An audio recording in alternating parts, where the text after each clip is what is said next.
My grandfather used to stand at the edge of our field with his hands on his hips and say the same thing every time, like a prayer. He would say, "Baby, they aren't making any more of it. Land is the one thing on God's earth they cannot make more of, and that is exactly why it is the one thing they will do anything to take from you." I was a little girl then, and I did not understand him. I understand him now. Because last year, a man I had never met in my life mailed me a letter that said strangers were going to sell my family's land out from under me on the steps of a courthouse. And there was, the letter said, not one thing I could do about it. The man who sent that letter made one mistake. He thought he was writing to a sentimental old widow who did not understand the law. He was writing to a tanner, and we have been holding on to this dirt since before his grandfather's grandfather was born. Let me tell you what happened when he came for our land. My name is Willa Mae Tanner.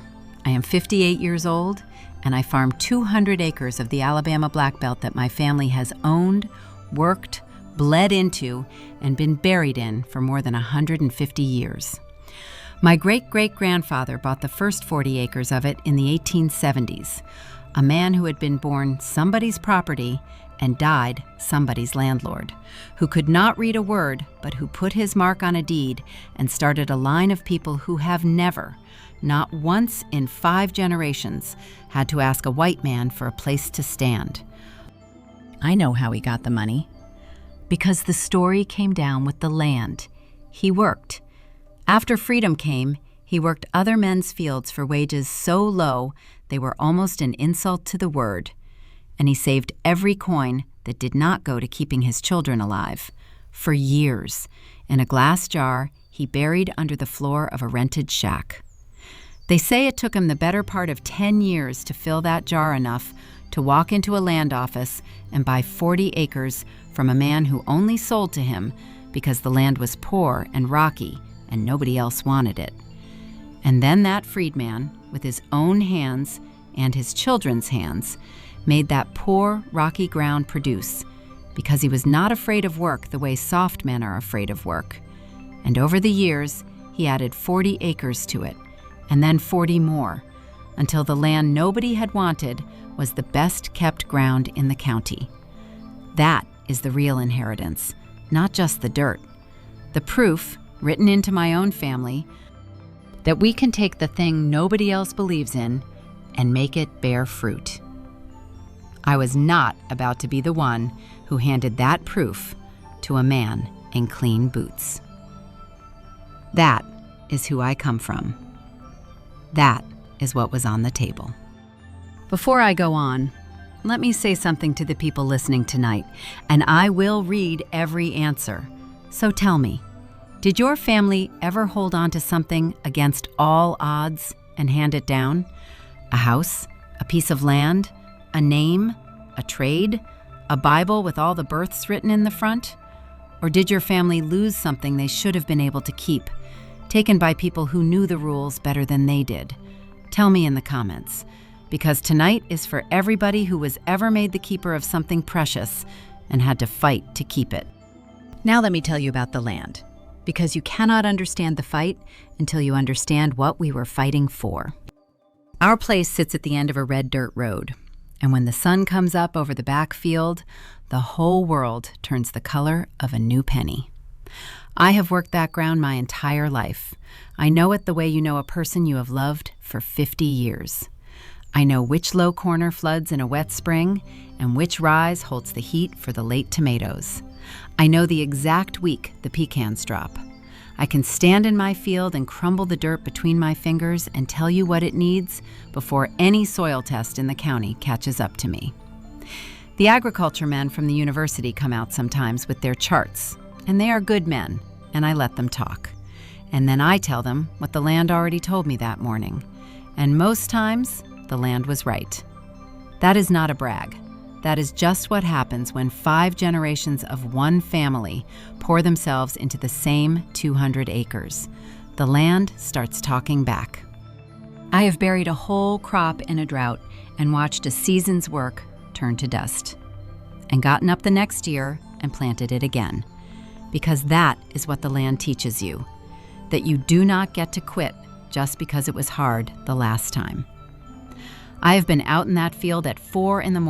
in the cold of birthing season with my arm inside a struggling animal, by myself, doing what had to be done because there was nobody else to do it, and the work does not care that you are a woman or that you are tired. Anybody who thinks farming is a gentle little hobby for sentimental old ladies has never done one honest day of it in their life. It is the hardest work there is, and I have done it since before I was tall enough to reach the plow handles, and it made me strong in a way a man like Royce Bowen, who had never once been dirty in his life, could not begin to measure when he looked at me and decided he saw something weak.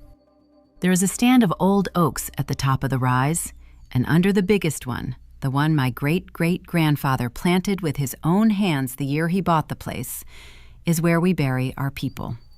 My grandfather is up there. My mother and father are up there. My husband Clayton is up there, gone 6 years now. And there is a space beside him with my name already on the stone, just waiting on the date. You do not sell land that has your own grave dug into it. You do not sell your grandmother's bones to a man who wants to put up a warehouse. My grandmother is up there under the oak, the one who used to do my hair and tell me the old stories. And her mother is up there too, who was born on this land the very first year the family owned it, the first freeborn child of a freedman. And you can still read her name on the stone if you brush the moss away with your thumb. 6 generations of us are in that ground now, going down, and 5 generations of us have walked the fields on top of it, going up. And the living and the dead on that little rise are not separated by much more than a few feet of red Alabama clay. When Royce Bowen looked at our place, he saw acres, and a highway coming, and money. When I look at it, I see my whole family, the ones I knew, and the ones I only know from the handwriting in the front of the Bible. Every one of them gathered on one piece of ground, waiting to see whether I was going to do the right thing. Some things are not for sale, and a person who cannot understand that is a person who has never had anything worth keeping. In the front room of my house, there is a family Bible, the big kind, older than the state law in some ways, and pressed inside the cover, soft as cloth from being handled by so many hands, is the original deed. My great-great-grandfather's mark is on it. And in the front of that Bible, in 5 different kinds of handwriting across 150 years, is every birth and death and marriage in our family. That Bible is the title to who we are. I want you to hold on to it, because that Bible is what saved us in the end. Now here is the thing that left us open, and I am going to explain it plain, because it is happening to families all over this country right now, and most of them do not even know the danger they are in until the letter comes. When my great-great-grandfather died, there was no will. He could not read, and lawyers cost money he did not have. And so the land just passed to his children, all of them together, the way it did in those days. And when they died, it passed to their children, all of them together, and on for 5 generations, with no will, no clear title, just family understanding that the land belonged to all of us and that I was the one who stayed and worked it. The lawyers have a name for land owned that way, by a whole scattered family all at once with no clear papers. They call it heirs property. And what I did not know, what almost nobody knows until it is too late, is that heirs property is the most dangerous way in America to own land.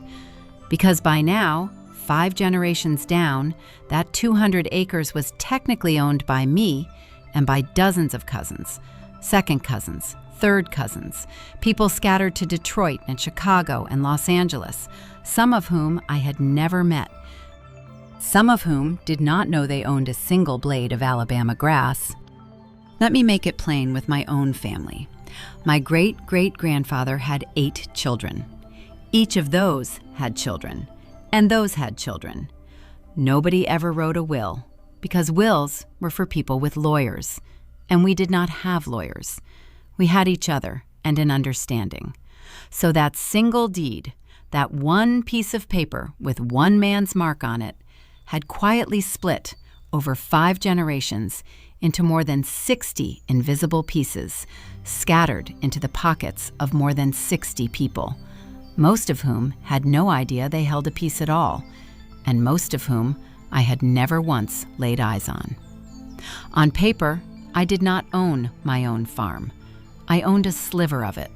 The same as a cousin in California I had never met owned a sliver of it.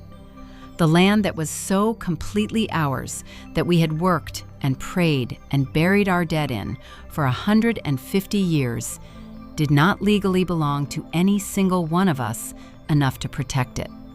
And that gap between what is true in your heart and what is written down on a piece of paper is the exact gap a man like Royce Bowen makes his whole living falling into. And that is the crack the developers crawl through. His name was Royce Bowen. He had a development company, and he had his eye on our land, because the highway was coming through a few miles off, and our 200 acres was about to be worth a great deal to somebody who wanted to put up something that was not a farm. Now, Royce Bowen did not come and offer to buy the land from me because he knew I would never sell. He did something colder and smarter than that. He hired people to dig through the records and find the most distant, most desperate heir on our family tree.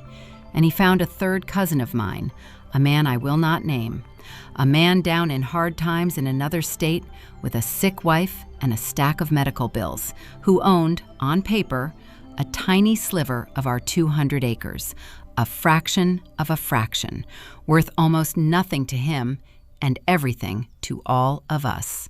And Royce Bowen offered that desperate man real cash today for his little sliver, and the man took it. And I do not blame him.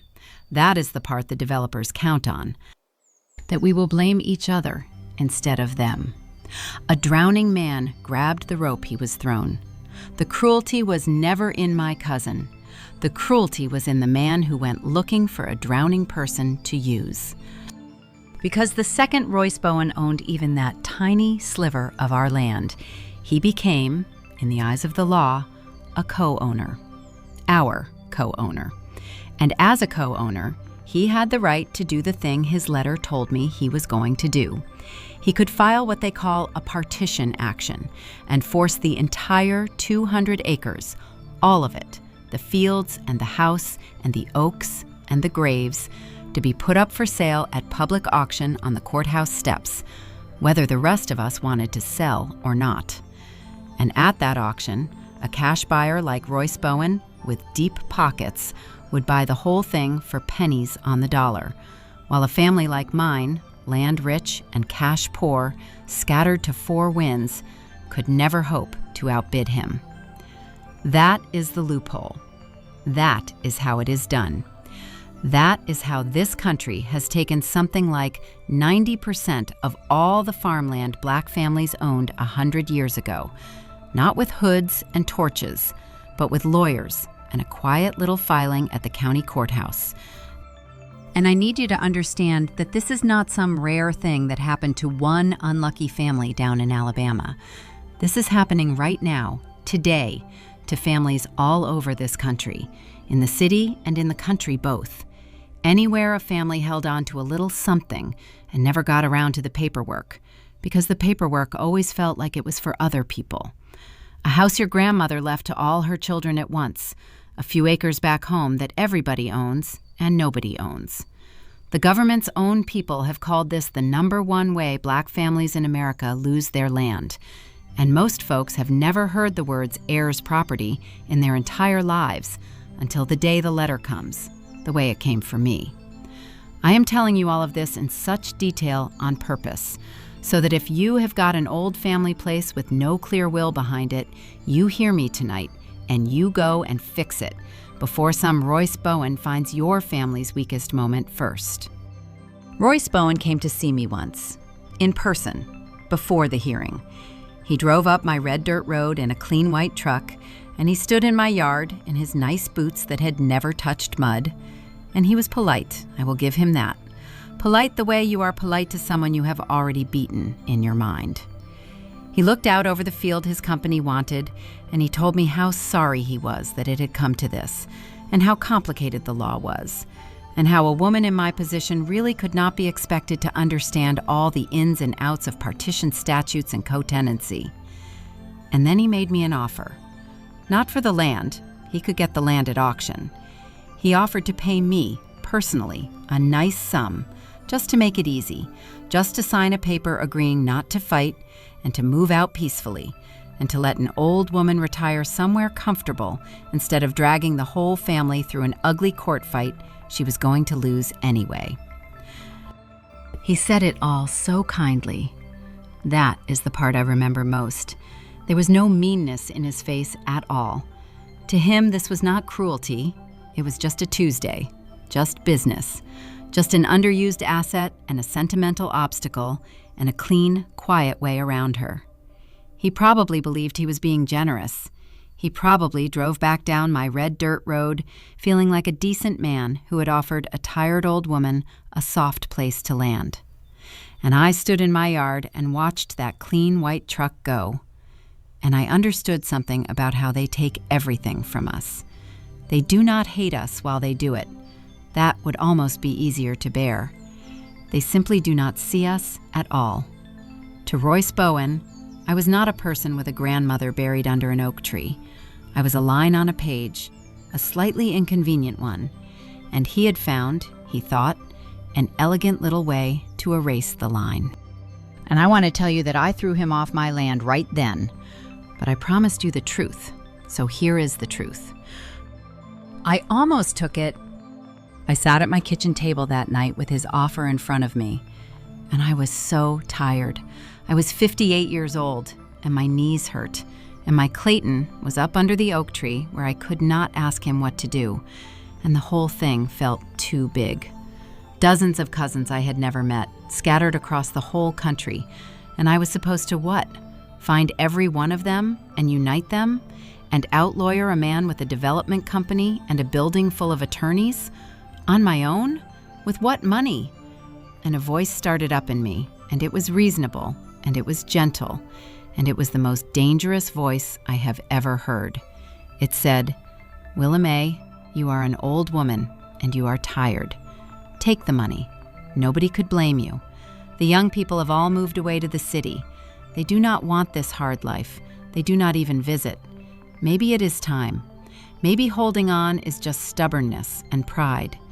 Maybe the kindest thing you could do for yourself is let it go and rest." And the worst part, the reason that voice was so hard to argue with, was that it was using my own love against me. It was not telling me to be selfish. It was dressing up surrender as wisdom and calling exhaustion peace. It was telling me that a tired old woman deserved her rest. And who on earth could argue with that? I had earned a rest. I had worked that ground for 50 years. But I have learned since that night that this is the most dangerous lie of them all. The one that whispers that giving up on the thing your whole family bled for is somehow a gift you are giving yourself. It is not a gift. It is just the slow, quiet, reasonable way that good and tired people lose everything, one sensible surrender at a time. What stopped me was a phone call from my grandson. My grandson Terrence is 22 years old, and he had gone off to the city like all the rest, and I had made my peace with the land dying with me, with being the last tanner to work it. But he called me that very night, not knowing a thing about Royce Bowen or the letter, just to check on his grandmama. And in the middle of the call, he said, out of nowhere, "Grandmama, I've been thinking. I don't like it up here. It's not real up here. I've been thinking maybe I want to come home and learn to work the land like Granddaddy. You think you could teach me?"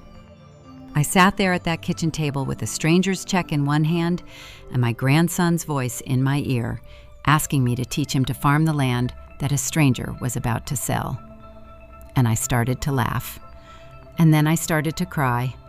And somewhere in there, I made up my mind. Because I had almost done it. I had almost signed away 5 generations. Because I told myself the young people did not want it. And at the exact moment I was believing that lie, the next generation was on the telephone asking to come home. The land was not dying with me. I had just been too tired and too scared to see who was still standing behind me. And I made myself a promise at that table. I would be many things before this was over, but I was not going to be the tanner who lost the land. So the next morning, I got up and I went to find out about the law. Because if a man was going to use the rules to take my family's home, then I was going to learn those rules better than he knew them himself. I found a young woman, a lawyer, who worked for a legal aid group that did nothing but help families like mine hold on to heirs' property. She was maybe 30 years old and black, and she had given up the big money to do this work because, she told me, her own grandmother had lost land exactly this way, and she had decided to spend her life making sure it stopped happening to the rest of us. And that young woman sat at my kitchen table, and she taught me the thing Royce Bowen prayed I would never learn. She taught me that the law had changed, that a newer law, passed in our state not many years back, was written for the exact purpose of stopping what Royce Bowen was trying to do. Under that newer law, when an outsider like Bowen buys a sliver and tries to force a sale, the rest of the family, the other heirs, get the first right to buy that sliver back from him at a fair, court-ordered appraisal before any auction can happen. And if a sale truly has to happen, the law now says it has to be a fair, open market sale, not a pennies-on-the-dollar auction on the courthouse steps. The loophole Royce Bowen was counting on had been closed, in our state, just in time. And he was betting everything on me being too country and too tired to know it. But knowing the law was only half.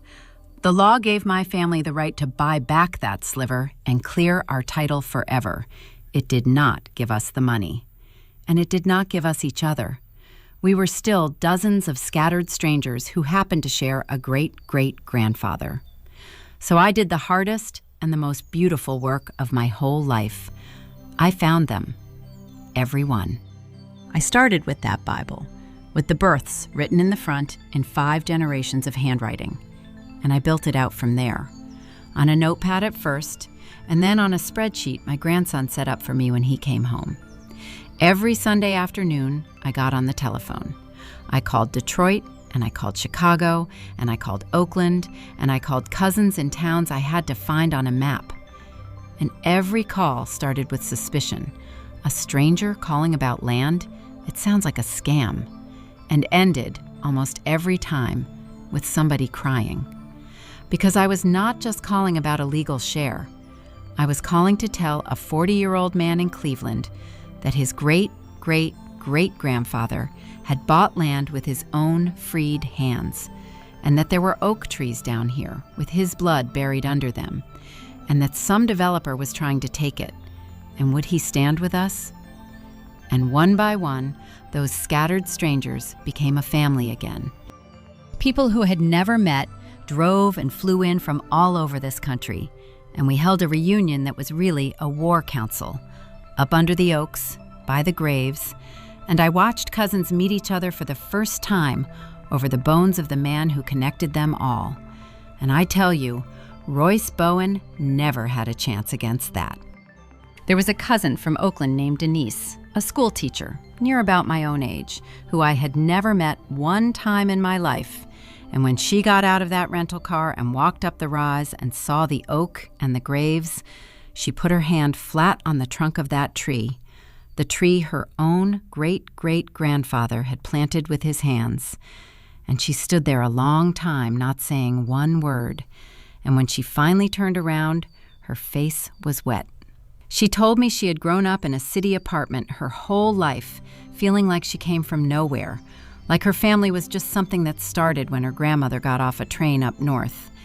And now here she was, standing on ground her people had owned since before there were automobiles, with her hand on a tree a freedman planted. We did not just save the land for Denise. We gave her back where she came from. And she was only one of dozens. I watched it happen over and over that whole weekend. People walking up that rise feeling lost and walking back down, found. And I thought to myself, this is the thing Royce Bowen will never understand. He thought he was fighting us for acres. He was fighting us for the only thing we have ever truly owned, which is each other. He thought he was fighting one tired old woman. He was fighting 150 years of people who refused to disappear. We pooled what we could. Some gave a little, some gave more, some could only give their name on a paper. And that was enough. The legal aid helped us find a special loan, a program made for exactly this, to cover the rest. And when we walked into that courthouse, it was not a sentimental old widow standing alone in front of Royce Bowen. It was the Tanner family, dozens of us filling the seats, with a young lawyer who knew every line of the law, and a certified appraisal, and the legal right to buy back our own blood and bone. Royce Bowen's whole plan died in that courtroom, quietly, the way these things actually end, not with shouting, but with a judge reviewing the law and finding it airtight. Under the statute, we had the right to buy out his sliver at the appraised value, and we had the money in hand to do it. And so the forced auction he had been dreaming about simply could not happen. He did not get our 200 acres for pennies. He got a check for the fair value of the tiny piece he had bought from a desperate man, and he got shown the door. He never raised his voice. He just gathered his papers, and on his way out, he gave me a look. And it was not anger. It was a kind of grudging surprise, the look of a man who had badly misjudged what he was dealing with. He did not apologize. Men who do what he does for a living cannot afford to. He just walked out of that courthouse and went looking, I am sure, for some other family that did not know the law had changed. But here is the part that matters most, the part my grandfather, standing at the edge of that field, would have wanted you to hear. We did not just keep the land that day. We did something he never had the means to do. With that young lawyer's help, we took all 200 acres and we cleared the title, every scattered sliver of it, and we put it into a family trust with a real document written down that says this land belongs to all of us and can never again be sold off by one desperate cousin or one clever developer. We did in 1 year what 5 generations had not been able to do. That young lawyer explained the trust to me the way you would explain a miracle to somebody who had just about given up praying. She said, "Miss Tanner, once we do this, the land does not belong to 60 scattered people who can be picked off one at a time anymore. It belongs to the family as one whole thing, with rules that we write ourselves. And no single cousin in a hard season can ever sell a piece out from under the rest of you. And no developer can ever go hunting for your weakest link. Because after today, there will not be a weak link. There will just be the family, holding the land together the way you always meant to, finely written down where the law can see it and respect it."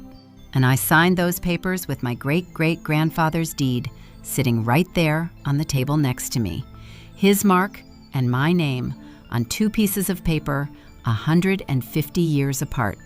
And I tell you, I felt that old freedman in the room with me, and I believe he was satisfied. We made it so that no Tanner ever has to get a letter like the one I got. We closed the crack. The land is safe now, not just from Royce Bowen, but from the next Royce Bowen, and the one after him, forever. My grandson Terrence is out in that back field right now, on the tractor, learning the ground the way I learned it from my father, and he learned it from his. The young man who thought the city was real came home and found out what was real was here all along, under the oaks, in the dirt that turns the color of a new penny when the sun comes up. He is not very good at it yet. I will be honest with you. He drove the tractor into a fence post his first week home, and I laughed until I had to sit down in the grass. But his hands are learning the ground, the way mine learned it, the way his great-granddaddies did before him. And the land is patient with the boy, the way it was patient with every one of us, because the land has all the time in the world, and it knows its own. He is going to bury me up on that rise one day, next to his granddaddy, in ground that is ours, that is going to stay ours, because the keeper before him refused to be too tired to fight. So let me leave you with this. Every one of you who is the keeper of something your family handed down, they will come for it. Maybe not with a letter from a developer, but they will come. Because the things our families fought to give us are exactly the things this world is always trying to find a clever way to take back. And when they come, they are going to count on you not knowing the rules. They are going to count on you being too tired, too scattered, too convinced that the young people do not care and that holding on is just foolish pride. Do not believe them. Pick up the phone and find your people. Learn the rules better than the person trying to use them against you. And remember that you are not standing there alone. You are standing on top of everybody who came before you and in front of everybody who comes after. And that is the strongest place a person can ever stand. They are not making any more of it, so you hold on to yours. I am William A. Tanner. My great-great-grandfather bought this land with hands that used to be in chains, and a stranger tried to take it with a loophole. And he found out that the quiet country woman he wrote that letter to had 150 years and a whole risen-up family standing right behind her. The land is ours. It is staying ours. And there is an oak tree down here, planted by a freedman, that is going to shade Tanner children long after every developer who ever eyed this dirt is forgotten. If your family ever held on to something precious or lost something they should have kept, get down in the comments and tell me about it. Tell me what your people handed down. Somebody scrolling tonight just got their own letter, and they need to see a whole room of us who held on. And if this one reached you, you already know how to find the next. Go call your people, and do not you ever let them tell you the land was too far gone to fight for.